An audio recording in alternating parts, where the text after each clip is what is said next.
Well, good evening. Wilkie and Carter with you. SkolCast Live this Thursday evening, and it's playoff week. And it's a place that Jeremy last week I don't think we expected to be.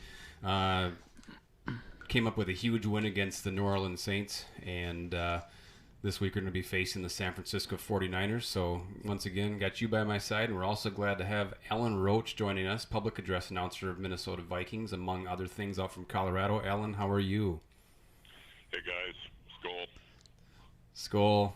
So appreciate you guys coming on tonight and joining us, both of you, and we're going to preview this game. But first, let's take a look back at this past weekend. Like I said, we went down to the Superdome, and Jeremy, we really came away with a win there that I didn't hear really hardly anybody at all give us a chance to pick up and win. Yeah, I think going into the game, when you looked at a lot of the talk out there and a lot of the analysts, they had overwhelmingly favorites with the Saints, and I don't think anyone was really giving them an opportunity to win that game. Again, Superdome, tough place to play on the road. The last couple of weeks of the season, the Vikings hadn't been playing real well, where on the flip side, the Saints had been putting up close to 40 points for the last 4 weeks, and so everything kind of leaned and kind of pointed that direction that could have been a game that would have been tough to win down there. But as we talked about towards the end of the SkolCast last week, we have a well-balanced offense when all of our guys are healthy. And every playoff game is a different game. The regular season's over. It's a new game every game. It starts at 0-0. And they came out and showed what we thought they could do and what they've done different times during the season, in that we have veteran players that are well-established. They understand how to play the scheme. They understand their responsibilities. For the most part, they kept the games with minimal turnovers, but played extremely well on the defensive side. And I think we'll have to do that again this week. Absolutely. Hey, Alan, what do you think about the game that Kirk Cousins had on Sunday, and specifically how that kind of plays into his overall persona of unable to win the big game according to the media and things like that? I mean, he played a good game, and he made the key throws at the end there when he needed to. Well, I wish I had $1 from each of you guys for every time last year that I heard that the Saints were the wild card team that had the best chance to go to the Super Bowl. The Saints 13-3 were better than maybe the 2 seed, maybe the 1 seed. The Saints were getting shafted. The Saints were the team of destiny. If I heard team of destiny one more time from a talking head last week, I was going to break my TV. Well, the quarterback of destiny last week had a pick and a fumble. The running back of destiny had 22 yards. The kicker of destiny missed a field goal, and the coach of destiny has 1 loss in the playoffs. So I was last week was the perfect storm for the Vikings. One thing I don't believe, and I know I have some facts to back up my belief, that players do watch the media. As much as they say we don't pay any attention to the outside noise, there are many players that go home and watch NFL Network. There are players that record the NFL Network morning show so they can go home and see if their name was mentioned on it. The players do pay attention to the outside noise. Some do. Absolutely, and I agree with you. And at the same time, I think with the fact that the media was saying, I mean, you look at people like Michael Strahan had the Saints picked to win by 17. I mean, I know maybe they didn't see that exact clip, but Mike Zimmer used that as ammunition throughout the week, I think, with his guys to say, guys, no one is giving us a chance to win this game. Let's go and do it. So all it is, and you don't want to do that with Mike Zimmer. You don't want to give him that ammunition, and that's what he had all week. Well, and you got to be able to back it up, though. And the Vikings have had, and they got the players, and they got healthy. And to answer your question about Kirk Cousins, is the Vikings got exactly what they needed out of him. The most important key last week, I think there were 3 keys on offense. It's funny, I told my wife just before the game, and kind of all 3 came true. And for the most part, they're almost true for this week, too, with maybe a little adjustment. But the number 1 key last week was protection. You have to be able to protect Kirk Cousins, even if it's only for the second and a half. But you can't just let guys run through like you did with the Green Bay Packers. The other thing was Dalvin Cook has to pick up 4, 5, 6, 7 yards of carry. there's certainly going to be a -2 here and there, but it should be 4, 5, 6, 7 yards every time he touches the ball. And then the third thing is Thielen needed to show up. Thielen been absent since week 6 or whatever it was when they played in Detroit. They needed Adam Thielen. And Kirk Cousins just basically took care of everything that needed to be taken care of, and that's what you expect out of your quarterback, a guy that you're paying that much money to, a guy that's taking you to the playoffs, and forget about all the noise of Monday Night Football and big games and whatever. It's with the Vikings that matters, and in this one time that they needed him to come through, he did. Yeah, absolutely. Yeah, when I think, and I agree absolutely to your point, Alan. And obviously there's been a lot of criticism about Kirk Cousins and the contract that he's gotten, and we read stuff and watched things, and when he has a bad game, all the weight falls on his shoulders, as it does for the quarterback position. But a lot of times, as you kind of alluded to, if the offensive line isn't holding up and giving a quarterback some time to throw, I don't care if it's Kirk Cousins or 80% of the other quarterbacks in the league. If you're not giving them time to at least survey the field and find options, no one's going to have a real solid performance. And last week, I think, was a testament. They played extremely better last week against the Saints than they had the prior 2 weeks of the regular season. And I think they're going to have to do that again this week against the 49ers with that front seven that they have, which is very comparable in speed and size and their ability to get to the quarterback as the Vikings defense is. So that's going to be paramount, in my opinion, this week as well. Do you agree with that, with the 49ers?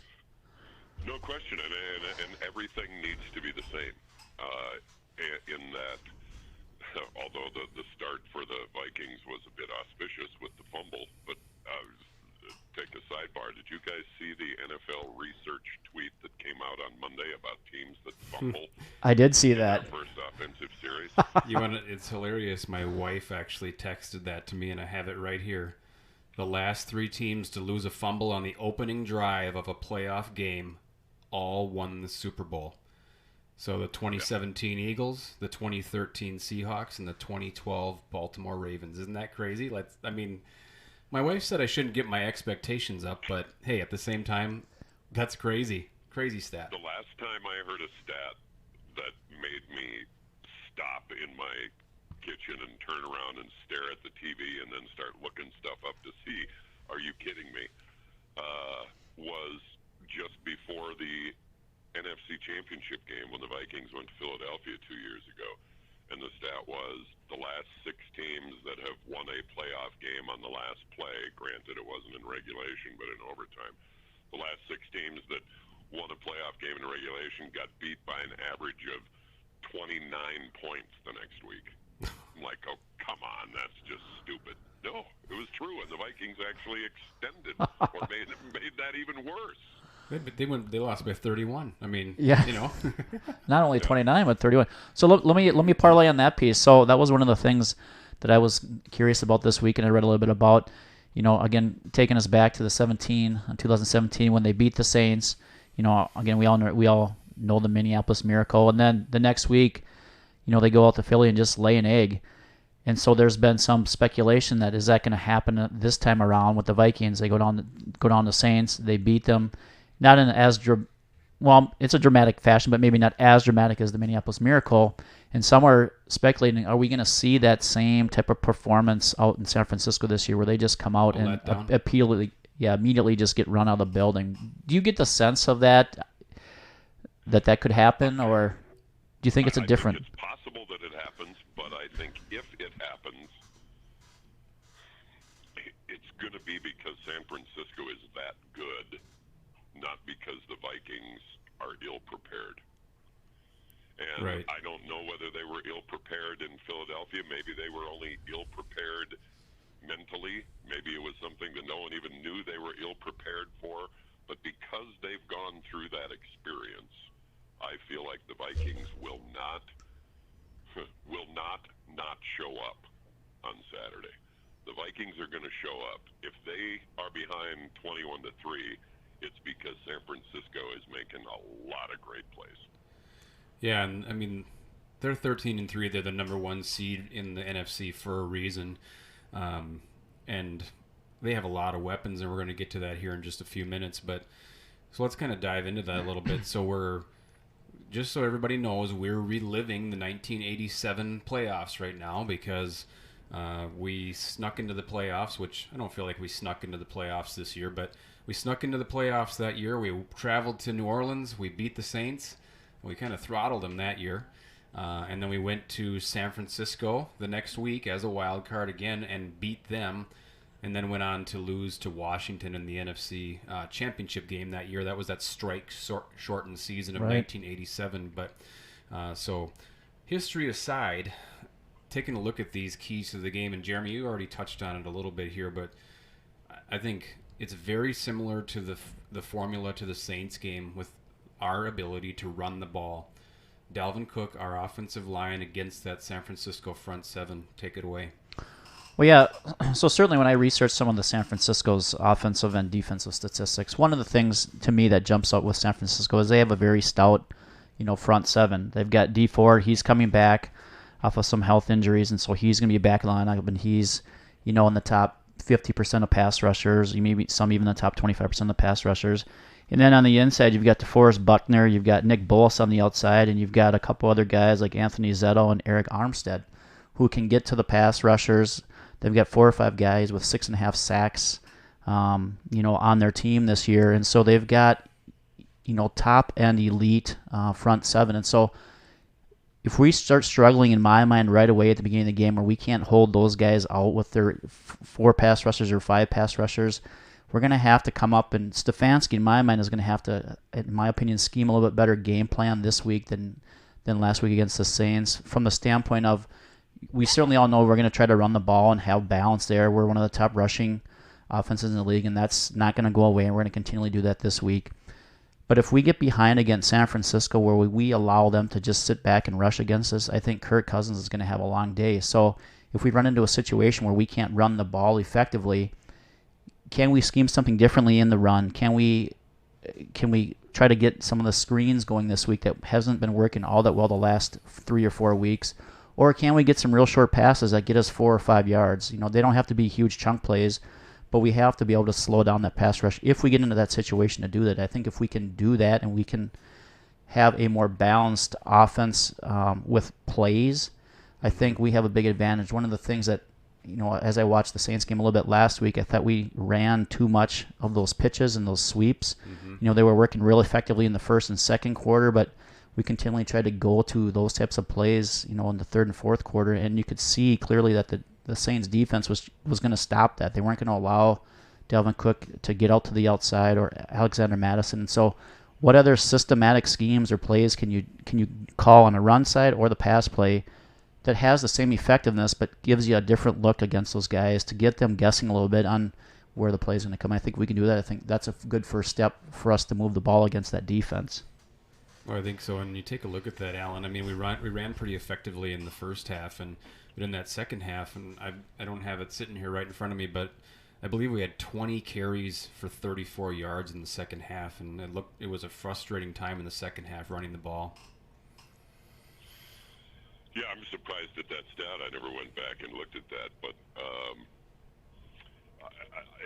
I think that's not just the first step. That's every step, and that's the only step. If the Vikings cannot run the ball, mm-hmm. I think they're not going to have a chance. I mean, even the pass plays that the Vikings had last week that worked are all coming from play action.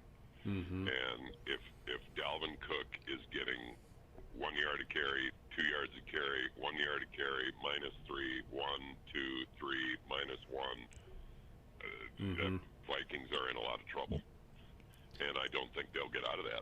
I don't think there's any way around it. If Dalvin Cook doesn't run 4, 5, 6, 7 yards a carry, I don't think they're going to have a chance. Yeah, right. They just have never shown this year to be able to play a game that way. Well, certainly. Now's not the time to start doing it. Right, and one of San Francisco's strong suits is they're number 1 against the pass, and the reason they're number 1 against the pass is because they were the second leading offensive scoring offense in the league, and so when they can build that lead and they know that teams have to come from behind and try to pass against them, they're just hard to stop. And so I totally agree with you. We're going to have to be able to establish the run or at least establish some short passes or some screens if the run isn't going to be consistently effective.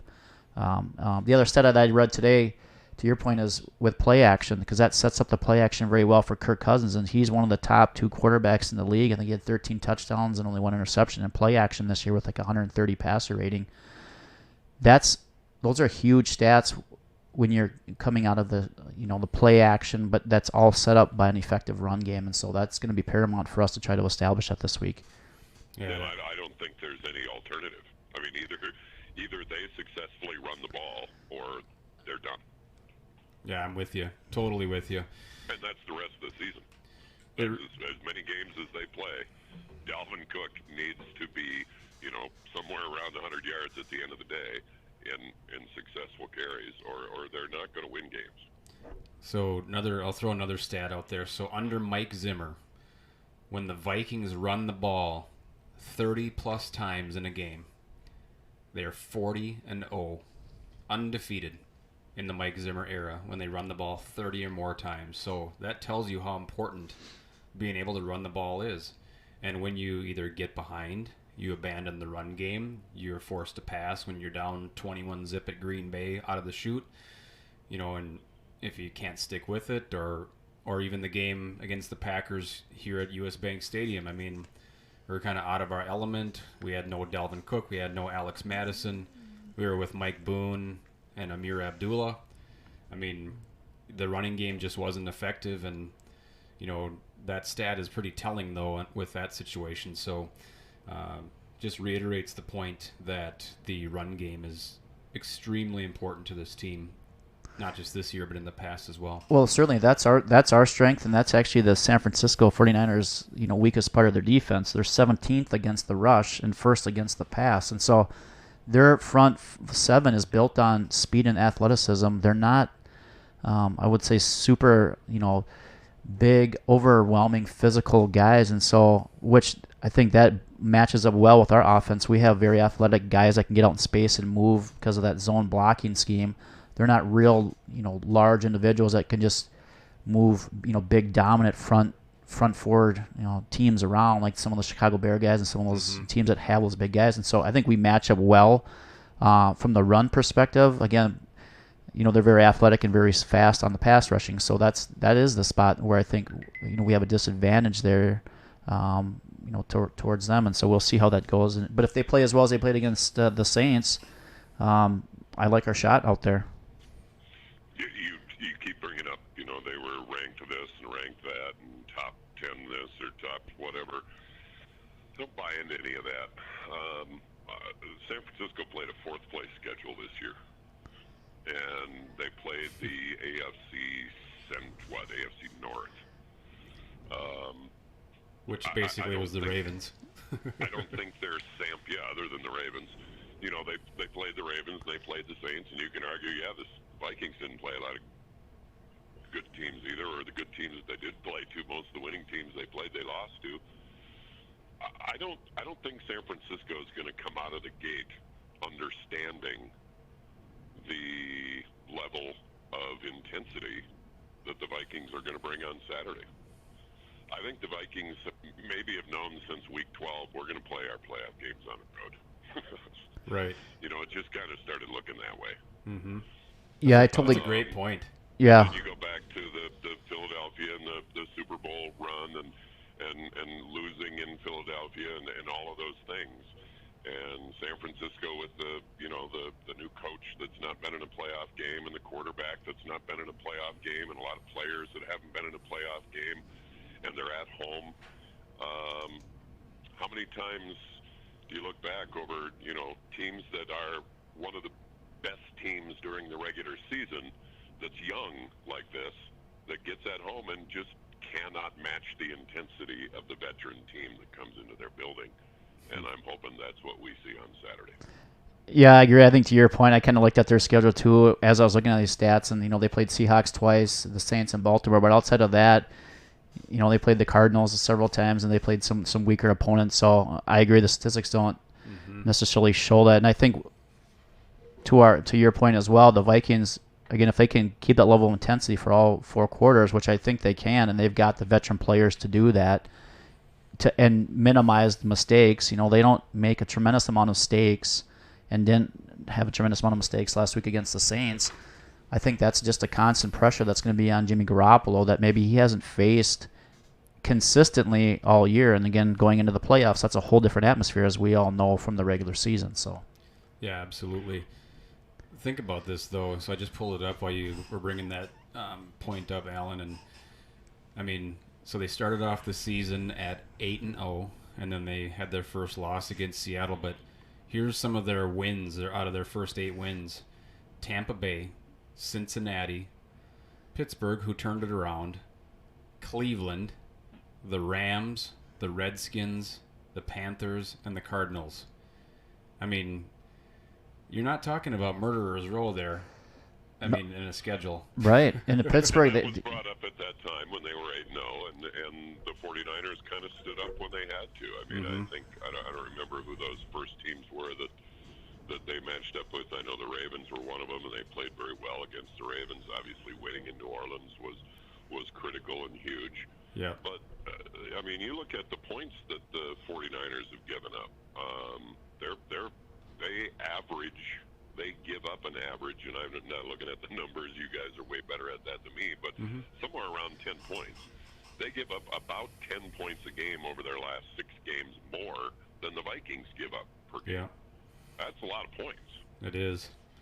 It is. And if the Vikings can run the ball and do what they did last week to make play action work off the they're going to just constantly put pressure on the 49ers, and the 49ers, with not having the experience and not being familiar with what these playoffs and what this spotlight is all about, I just think the Vikings have so many advantages in the game on Saturday, and the 49ers can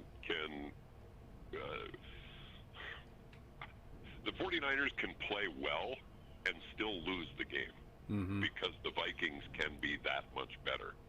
But we, as Viking fans, unfortunately, oftentimes worry about, which team is going to show up. Let's hope that that's not the case on Saturday.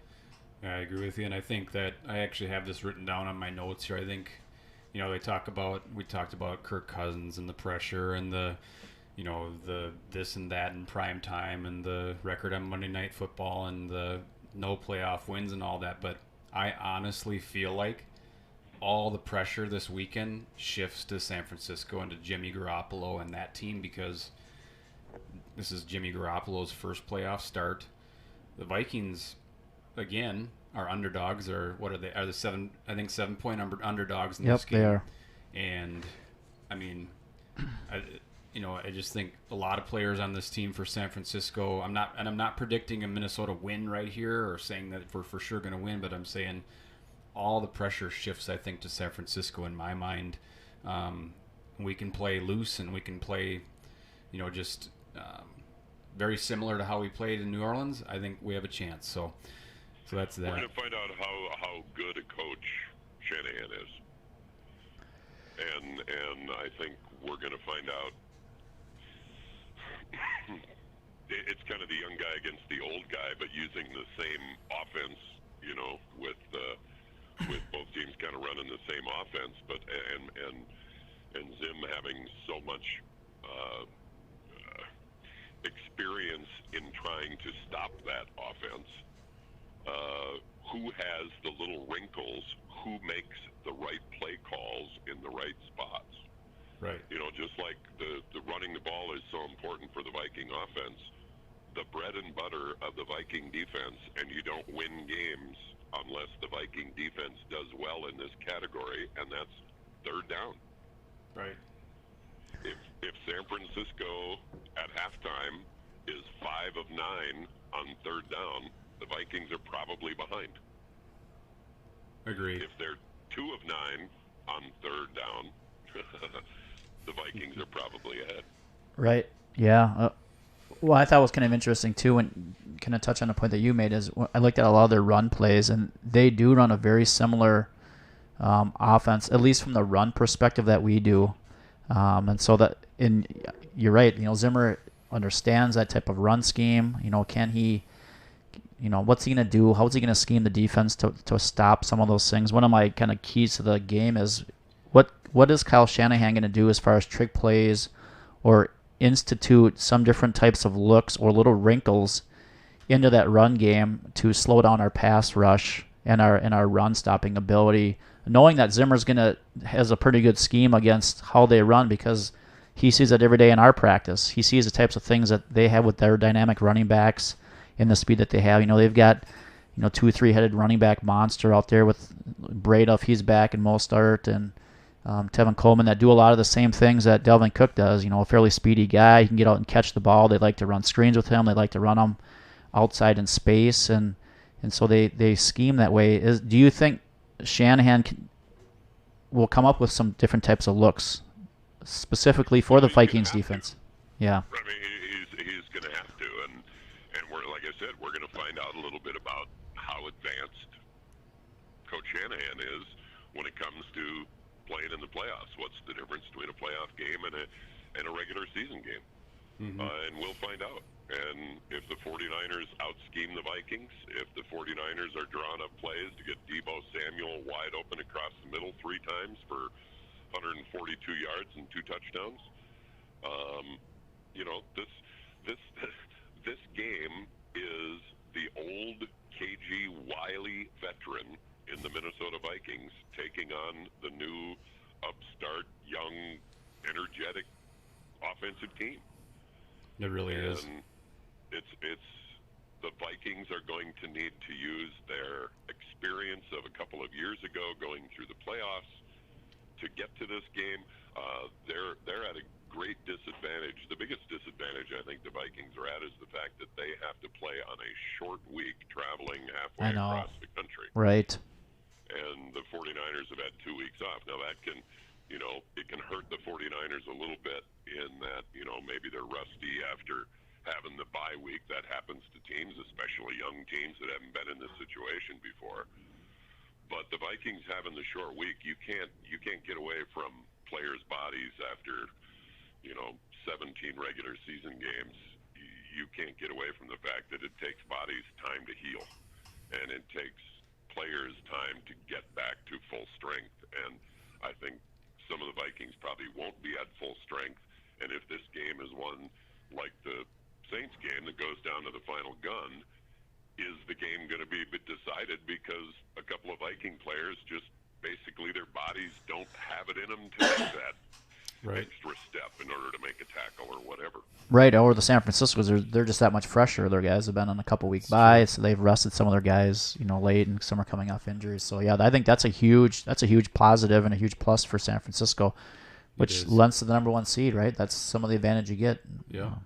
Let's talk about that. It was set up, that the number 1 seed, not only did they get the bye week, but they had to play the team coming off the shortest time between games. Right. Right.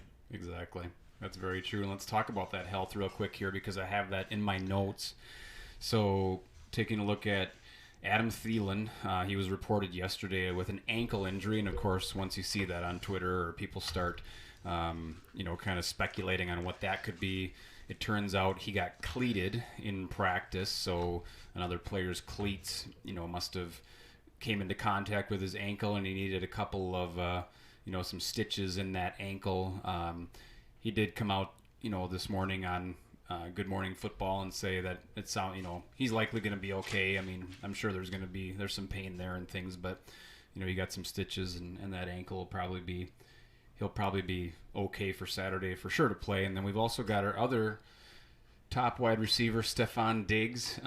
He has been battling the flu the last couple days, but again, he came out today too and said he'll be ready. And so couple of those 2 key players definitely not at maybe 100% health. And our defensive secondary, which I'll touch on that here in a second, another piece to that. But Mackenzie Alexander, who is basically our starting nickel corner, he had his knee scoped today by Dr. James Andrews. So that he's going to be out and unavailable for this game and in any subsequent games, I would imagine. And then it does look like our other, what I would call big nickel, kind of safety / I would say safety, J-Ron Curse. It's looking like he's out as well. So you take a look at what Mike Zimmer's had to do here to kind of shuffle the pieces around. And in the Saints game, he started Andrew Sendejo as the slot corner. I don't think he said he'd never played that position, or he barely ever played that position. He held up pretty serviceably in that game, but I'm going to guess that he might see some more time in that slot corner again. Yeah, I think he does. I think just because of the decimation in the secondary and some of the pieces not being on the field, they only have so many guys that can play in the back and do two things. Play fairly well against the run, but also come up and stop, or play very well against the pass, but also can come up and stop the run. Mm-hmm. And there's one thing that we know about Sendejo. Hasn't always been the elite defender when it comes to the pass, but he's a very good tackler and he's a very good against the run. And so I think they're going to use him in a lot of areas on the field, and I think we'll see him be closer to the line to make them one-dimensional, or try to make them one-dimensional with the pass game. So I do think he's going to play quite a bit this week, and he played very well last week against the Saints, so there's no indication, at least in my mind, that he doesn't have some portion or some responsibility in the defensive scheme this week. Yeah, absolutely. Yeah, there's no doubt that he played a huge role last week. Absolutely. Playing a role that he's not familiar with. And the danger in that this week is the 49ers, minus Michael Thomas, overall, the 49ers have better offensive pass receiving weapons, I think, than the Saints do. Well, you have Deebo Samuel, you got Emmanuel Sanders, who back well from your days back in Denver. You got George Kittle at the tight end. I mean, he's an elite pass-catching tight end. You've got Kyle Juszczyk, who's that fullback, but he's not your traditional blocking fullback. I mean, he's a hybrid, pass catcher, blocker. I mean, that guy can flat out wheel down the field too and catch some passes if you turn him loose. So, not to mention, I mentioned Deebo, I mentioned Sanders, Kittle, Juszczyk, and those guys, but. Yeah, I agree with you. Every one of the running backs, they're very comfortable in throwing the ball to any of those running backs. And Mostert and Breida are both, very, very fast, speedy, shifty guys that the Vikings sometimes have trouble with, especially on kind of just the delayed 2-yard pass route that ends up going for 42 yards. We see that a lot. And so, yeah, I think there is concern with those injuries in the defensive backfield, but Zim schemed it up last week to protect, those guys that needed help, and he's going to have to be able to do that again this week. Yeah, for sure. Yeah, agreed. So when I look at the receiving core as well, and I'll get both your guys' opinions. Is there one, I guess, the receiving core or the running back? Is there one matchup or one guy on that side of the ball for the 49ers offense that really you believe is a nightmare matchup for our defense? I think it's more who they get matched up with. If Sendejo is going to be playing corner all day, they're going to feel really good about having any of their guys matched up on Sendejo. And then again, it comes down to Zim scheming to be able to give help over the top, but yet not leave Deebo Samuel one-on-one on a fly pattern either. So. It's going to be all about scheme, and I think any of those receivers the 49ers would feel very good about against Andrew Sendejo. So and that's kind of what worries me too. They have speedy young receivers, whether it's the running backs or I guess Emmanuel Sanders isn't young, but he's that little shifty, fast guy. And just those late 2-yard passes are what always scare me with the Vikings defense, the way they play. Yeah, that was kind of a piece that I was wondering about as well. Last week against the Saints, they had Xavier Rhodes matched up quite a bit on Michael Thomas, and I think historically, he's always played well against the bigger receivers that maybe don't have the elite speed because he's very physical. He knocks guys around the line of scrimmage, and he seems to have more trouble with some of the speedier, shiftier guys. This week we have a lot more of those types of guys to do that. And so I was curious going into this week, are they going to play, any man coverage, or are they going to really try to scheme and create zone schemes to to try to eliminate the man-on-man matchups where maybe we're weak in some spots because we have some injuries in the secondary or not. So, I mean, that'll be something that, and it may migrate or it may morph over the game too. So, but that was a kind of a thing. Going to depend situation to situation. Again, I think third down is the big one. I mean, the Vikings gave up 6-7 yards on first down several times to the Saints. Mm-hmm. But then after, stuffing them for a yard on second down, stopped them on 3rd and 2. And, the Vikings have been, I think, the best team in the league over the last 2 or 3 years on third down. Yeah. And they have. They need to continue to do that. That's the number one stat to look at for this defense come Saturday. And you can just kind of, even watching it from at home when we're watching the game, I mean, you'll go through a game and you'll say they just can't get off the field, whatever particular game it might be. You can just kind of tell how that game is evolving, and you just say, I feel like they haven't gotten off the field on third down. I feel like they haven't gotten off the field, and if they can't get off, I mean, it's going to be trouble, and that's kind of the money down as far as, Mike Zimmer and, kind of being that elite defense that they've been. And, if they have trouble with that, and like you said, I mean, if we're talking 2 of 9 on third down, we got a really good shot. If we're 7 of 9 on third down, and I'm talking the 49ers, we're in big trouble. Yeah. And one of the things I like, at least with our defense, is our linebacker play. With Kendricks and Barr back there, they're 2 of the better linebackers, in the league, in my opinion, that can cover, guys out of the slot or can cover those short routes fairly well. Barr did a lot of that last week. He was matched up on receivers coming out of the backfield on those 7-yard outs and 6-yard outs. So I like the fact that those guys can move laterally, and back and forth fairly well. So that helps that we have some real athletic, fairly speedy linebackers. If we were a little bit more of a run-stopping, linebacker core and couldn't play back and coverage as well as we do, that would create a little bit more of a concern for me. But I like the way those 2 are playing, especially late in the season. Yeah, I do too. And that's where the play calling ability, I think, is measured too. Talking about Zimmer and calling the defensive plays versus the offensive play calls by Shanahan for the 49ers is those third down plays. Third downs get magnified in the playoffs just like everything else gets magnified in the playoffs. A 3rd and 2, even though it's, on your own 30-yard line in the second quarter, is a huge deal. And if you keep missing those, if the Vikings keep stuffing them on 3rd and 2, that just builds pressure. It does. That's a good point. And you could see what that did to the Saints last week. Yep, you're right. The Saints said, we finally got going in the fourth quarter. Yeah, well, you kind of got going on one drive in the fourth quarter. Right. Well, and, aside, I won't relive all this, but aside from Taysom Hill last week, I mean, we really shut him down. He was like the only thing that we couldn't stop as far as the New Orleans Saints went. I mean, he was running all over us. He was passing on us. He was catching. I mean, he accounted for how many.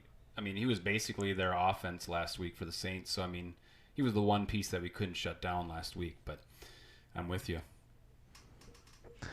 So, kind of going back to our offense side of the ball, is there anything either you two would like to see from a play calling standpoint done this week that's maybe a little bit differently than what we saw with the Saints? Do you like the way our run to pass, I guess, completions or ratios were, or do you think there's some other things that we can do well against San Francisco from a play calling standpoint? I'll go first because I'll be short. I'll leave that up to the coaches. I don't claim to be good at any of that stuff, and even in hindsight or in foresight. Right. The one thing I don't like, and the Saints did it one time last week too, and it burned them on 3rd and 1, and then the Vikings turned around and did it. When you are needing to just pick up a yard or 2, or you want to do something positive to pick up a yard or 2, or it's 3rd and 1, don't pitch the ball 6 yards behind you to the running back. Totally agree. That's all I ask. Yeah. If you want to run to the outside, that's fine, but don't pitch it to him to the outside.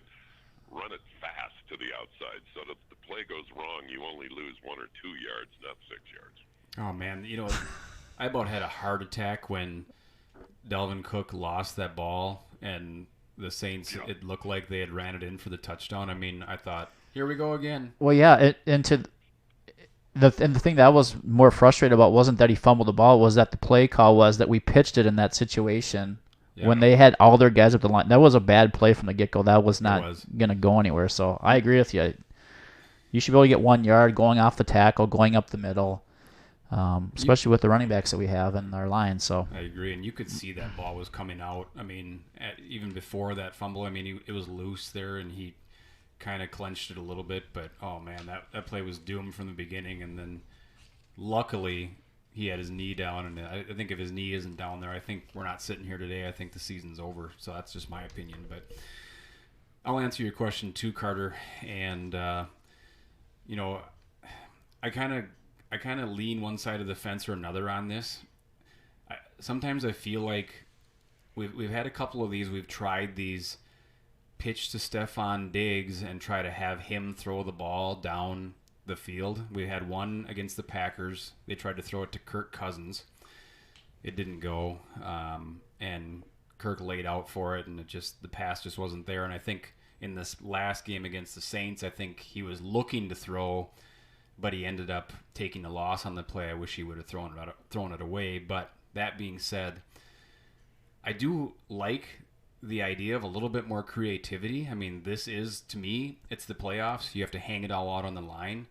I think if you're going to do some of that, and that doesn't mean that every possession you do a quote-unquote trick play, but I think this is the time to do it.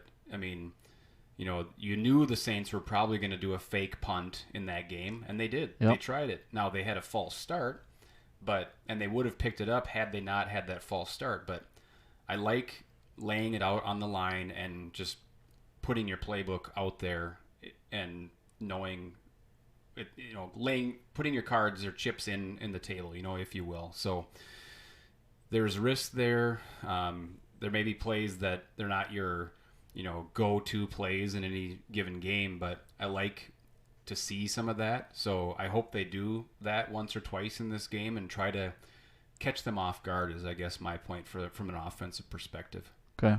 Yeah, and I think you see that in a lot of games, not only ours, but I think because you're on the playoffs, you're going to try to do something a little bit differently that the other team hasn't seen to try to get that chunk play, right? That big play that, again, puts the pressure on the defense to say, oh, you know, now, you know, we've just given them a 30 or 40-yard play. And so I agree with you. I don't mind some of the creativity in moving some of those around as long as you try to keep some balance. And if things are working well, you don't necessarily want to stray away from things that are working well, but I think sometimes, you know, we can get in a rut of overusing the same play calls time and time again and then having different results. And so, you know, I'll be curious to see how it goes. But I think a lot of it ebbs and flows with the game, too. If things are working real well and we get some matchups on the offensive side that they just have a hard time either scheming to stop or we just outmatch them, you know, we're going to continually try to, you know, call plays that take advantage of that. So yeah, absolutely. Yeah, and I don't know that I need to see a non-quarterback player throwing the ball once or twice in every playoff game, but sometimes trick plays can, and not necessarily a trick play, but it kind of works the same way on the opposing defensive coordinator.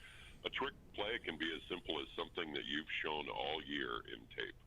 When you line up this way, your tight end does this, the tight end does this, the tight end just always blocks down, or whatever it is. You find a tendency of your own that your opponent knows that every time you do this, this is what your tight end does. Well, so all of a sudden on Saturday, your tight end does something completely different. And maybe that's Herb Smith Jr. who breaks out for a 64-yard touchdown pass.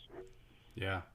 I think that's the kind of play calling stuff that they need to look at because the San Francisco 49ers have had more time to prepare for them than they've had to prepare for the 49ers. Yep, you're right. The 49ers are going to do everything right. They have worked hard. They don't understand the intensity of the playoffs, but they understand the importance of it. The 49ers coaching staff has worked harder this last 2 weeks than they've worked ever in their life, maybe. Right. So now make that count against them. Yeah, absolutely. Make their knowledge of the Vikings hurt them in a play or two this Saturday. Totally agree. Well, we've definitely covered a lot of things tonight, and so we'll kind of wrap up here, but I am gonna put you guys on the spot and ask for predictions. So, I'll give you a second to think about that. I appreciate everybody listening along here, everybody that's joined live, and everybody that will listen on the podcast as well. So appreciate that. SkolCast Live on Twitter, Facebook.com/SkolCast Live. And you can also find us on YouTube. So appreciate everybody listening in and following along and throughout the season here and things. So Chris Wilkie, Jeremy Carter, Alan Roach with you here tonight. So Jeremy, let's start with you. I need a prediction. Saturday's game last week, you and I we both predicted a loss. And I think we thought that that New Orleans was going to pretty much run up the score on us and that we didn't have a chance. We kind of went along with everybody, but looking for what are your thoughts on this week's game, and give us your prediction. Well, I'm almost inclined just to say that they're going to lose because maybe we're the ones that put them over the hump. But right, yeah, I wouldn't do anything different. Yeah. In all seriousness though, that if the Vikings can play, if they come with the same consistency they had last week against the Saints and play the same style of football and do some of the same things that they did last week, I think they come out of San Francisco with a win. Mm-hmm. So I got them winning 27-24 in San Francisco. I do think if we can establish a run, I think we can score on their defense. I wouldn't say easily, but I don't think they're going to hold us to 10 points. I think we're going to be able to score with our bounce offense, assuming that Diggs and Thielen, there's no slow down in some of the injuries, and his illness doesn't have any effect. Mm-hmm. Like it doesn't appear that it's going to. I think we can score 27 points. So I've got them winning by a field goal. Dr. Alan Roach, what's the story? That's score-wise, even to what I was thinking, 27-24, 27-23. I mean, I think that's where the ball game is. But it's. I think by the middle of the second quarter, we're going to know whether the Vikings are going to have a chance or not. Yeah. This game could get away from them because of the deficiencies they have in the back end of the defense. If the 49ers are able to take advantage of those wide receiver matchups, they could get some big plays early in this game and be ahead 21-7, 21-10. Mm-hmm. And the Vikings are going to have difficulty coming back from that in San Francisco. But if in the middle of the second quarter, the game is 10-7 either way, or 13-10 either way, I'm feeling good. That means that the Vikings are running the ball, and they're going to have a chance to win the game. And when it comes down to crunch time, I think Kirk Cousins is a better crunch time quarterback because of what he's lived than Jimmy Garoppolo. And I think the Vikings, because of what they've learned, is a better crunch time team than the 49ers. So if this game can come down to the last 4 minutes, I think the Vikings will win. All right, I guess that leaves it up to me. So I'm not going to break the stalemate here, or I'm not going to go against you guys. I'm going to go 31-27 actually. I kind of thought about what you said, Roach, about what the points that their defense has given up here towards the end of the season, and it's a lot of points. And I think we can score on this defense. I don't think it's going to be a Saints 49ers game where you're in the 50s and 40s. But I think we can get to 31 points. I think also, in my mind too, if we are deficient in the take give, if we turn the ball over, I think it's sayonara. I think that's it. But if we are even or plus in the take give, and we create a turnover or we get a defensive score or a special team score, I think that bodes really, really well for us, and I think we can win this game. So I'm going to go 31-27. Okay. Like it. Yep. So once again, we kind of left the show last week basically saying, well, if we win, we'll talk to you next week, and if we don't, we'll join you here in a couple weeks for a season recap. So I think that's we're going to leave it the same way. So Roach, I'm going to ask you just hang on 1 second here as we kind of sign off, and we'll just talk to you in a second, okay? Appreciate you joining, Alan Roach. Thank you for joining us. Thanks, Alan. Thanks, you guys. Skol. All right, Jeremy, that's it for this week's edition of the SkolCast. I think we've kind of covered it all. So, game Saturday, 3:30 p.m. In Santa Clara. Vikings facing the 49ers, who are 13-3 and the number 1 overall seed, and let's see if we can get it done. Let's do it. All right. Thanks for watching. Thanks, everybody. Skol. Skol.